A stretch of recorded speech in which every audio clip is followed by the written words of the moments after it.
Hey everybody, so I'm back to wrap up my October reading. Now, I didn't read a ton in October, but what I read was pretty darn good, and I cannot wait to tell you all about it. So let's get started.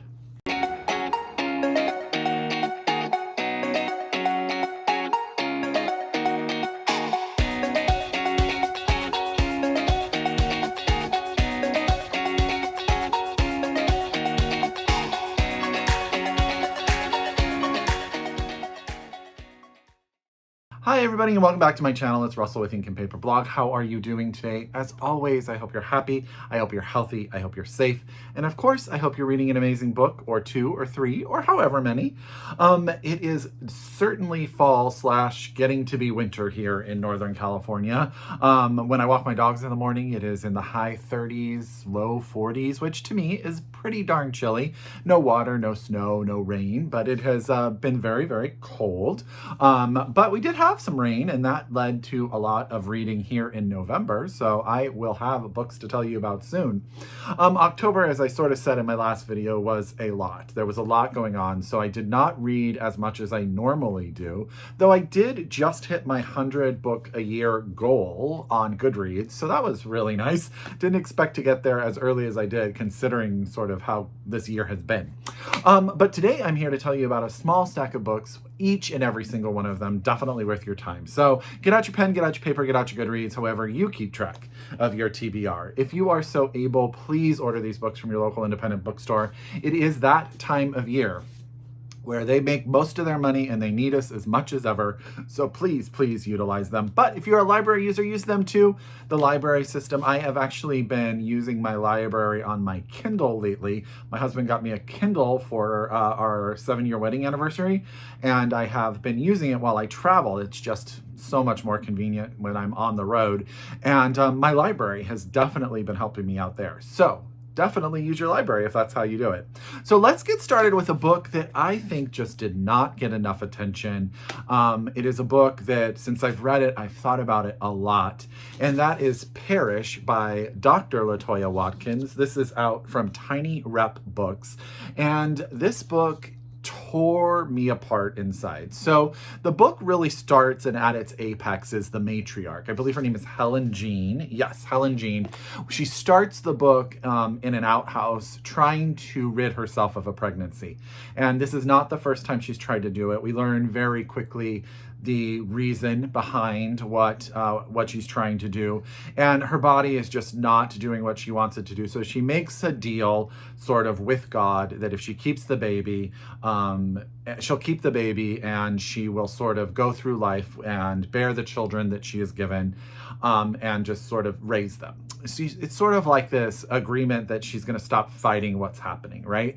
And then the book turns into this family saga of that decision and all of her children and grandchildren, and sort of what decisions she's made and how they have affected the lives of her daughters and her grandchildren. And what's really, really interesting is that as the pieces come together, so all of the children have sort of been invited back to Texas where they live, where they lived or still live, to say goodbye to the matriarch, to say goodbye to Helen Jean. She is ill and she is about to pass.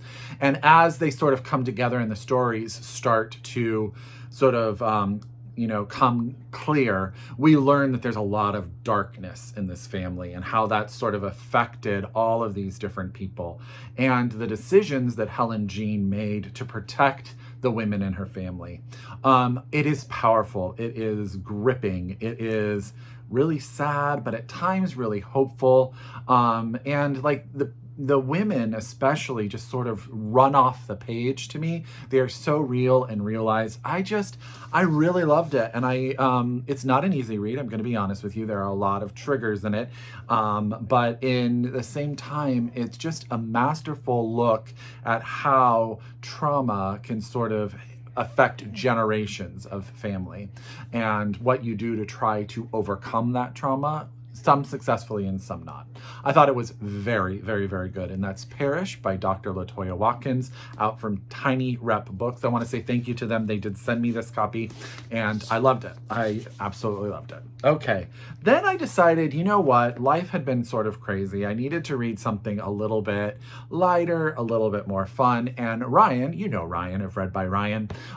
He lent me Boyfriend Material by Alexis Hall. And this is just exactly what you want from sort of like a gay YA-ish romance, and it is so adorable.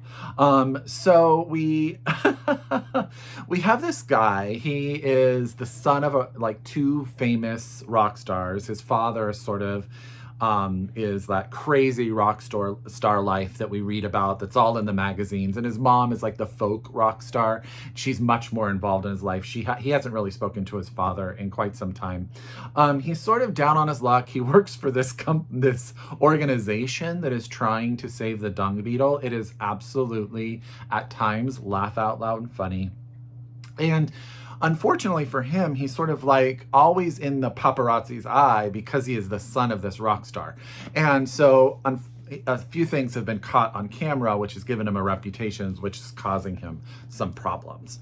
So what he winds up doing is reaching an agreement with a friend of a friend that they are going to be pretend boyfriends so that our main character, Luke, can sort of reinvent his reputation socially. And the other guy, I think his name is Oliver. Yes, Oliver.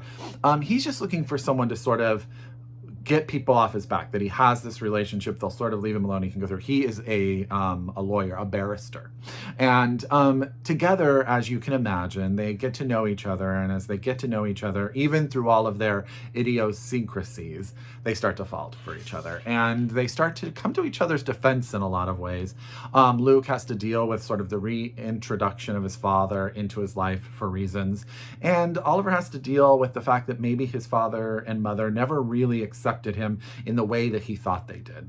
And it's just charming and lovely and totally worth the time. It just is one of those books that you end it very much in a good place, which I absolutely loved. And that's Boyfriend Material by Alexis Hall. And again, this is out by Sourcebooks here in the US. And I loved it.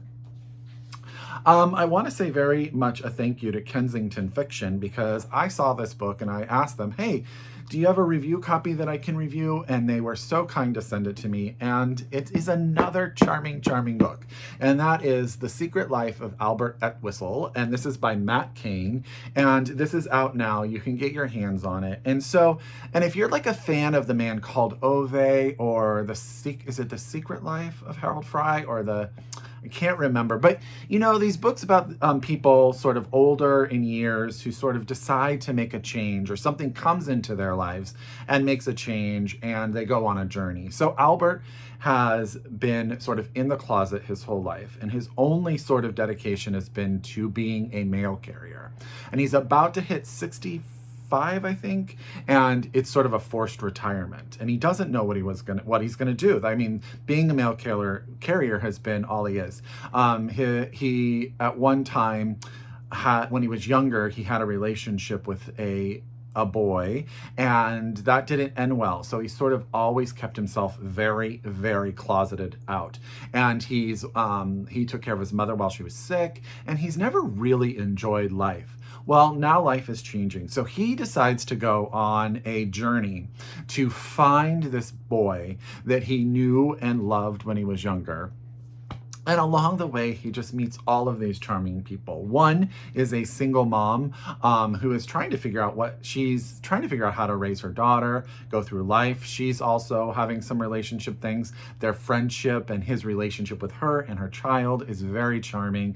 And sort of his coming out to the world, and how he thought some people would react, and how that sort of changed his perspective, and his hunt for the one love of his life, introductions to the gay world and gay community and all that. It is charming. You know how I do, I read and listen. The audiobook is absolutely fantastic as well. Highly recommend The Secret Life of Albert Entwistle. This is by Matt Cain, who I know he probably won't watch this video, but I think is getting married very soon himself. So congratulations, Matt. I follow him on Instagram and I've been watching that happen. So totally adorable. Thank you so much to Kensington book. I absolutely adored that book. Okay, then I decided, hey, Russell, let's do a little science fiction fantasy, you know? I was just trying to mix up my reading in October, get myself sort of invested. And I picked up the Daughter of Redwinter by Ed McDonald. This is out by Tor. Again, thank you, Tor, so much for sending me this beautiful finished copy. And boy, is this an adventure. So our main character, we meet her right away. She's sort of with a group of people on the run. And we find out very early on that she can see the ghosts of dead people. I guess ghosts of dead people is sort of a redundant statement. She can see ghosts. But in this world, being able to see ghosts is a punishable offense by death. And so she cannot tell anyone. And at the beginning of the book, she runs into a woman on the run and she helps her escape. And it turns out that decision has just overarching effects on her life. And she winds up being taken back to Redwinter, which is this sort of enclave of people who have different abilities. I am not going to try to explain it because it is a bit complicated and sort of there's different levels of magic. And as you sort of master one, you try to get to the other. And she's taken back there because in a fight with a demon, she helps save the life of a very powerful man in this world. And she comes back, she has power, but they don't know what to do with her. And as we go along, we find out that there's this conspiracy, this underlying thing to destroy what has been built in this world. Sort of the crown and this group of magical kingdoms or castles, I guess is more of the world, and all of these families and how they defend the crown because they are adverse to the world of seeing the dead and playing with that type of magic. And if you're found out, as I said, you were killed, and there's a lot of animosity. Our main character goes through so much. She learns about herself, she learns about her sexuality, she learns about her place in the world, and she finds people like her and then realizes very soon that not everyone you think should be on your side is always on your side.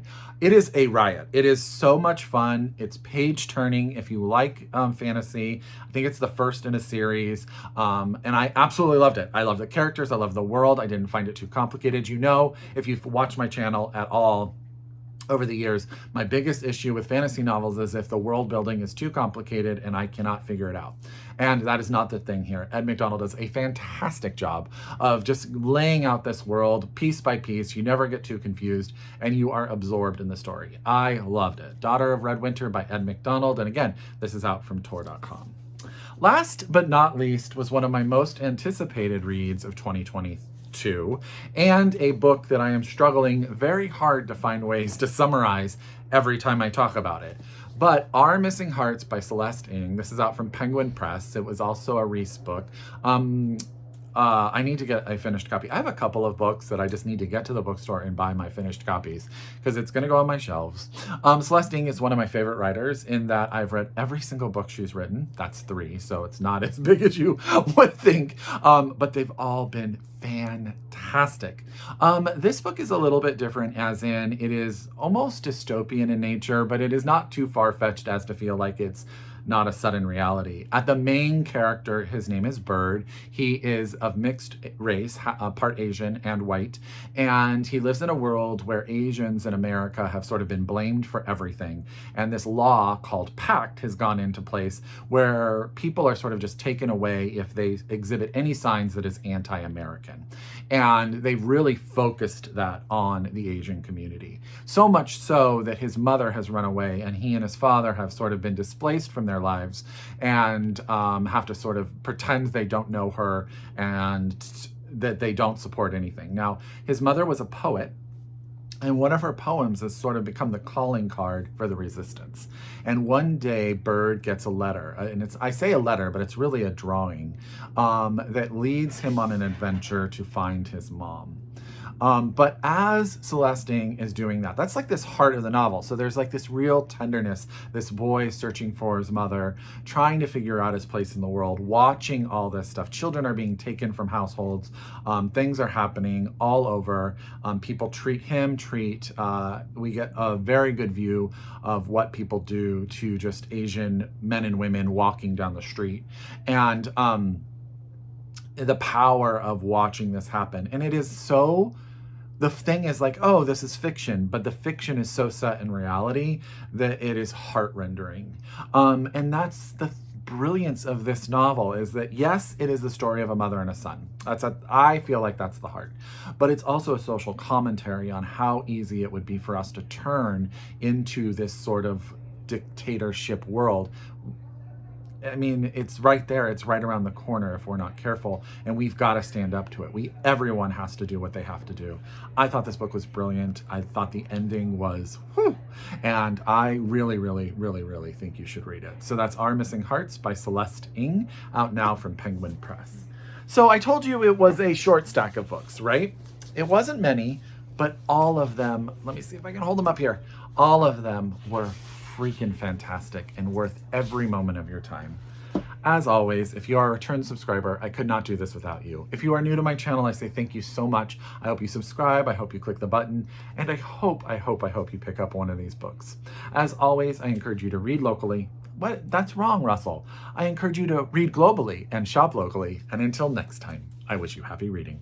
Bye, everyone.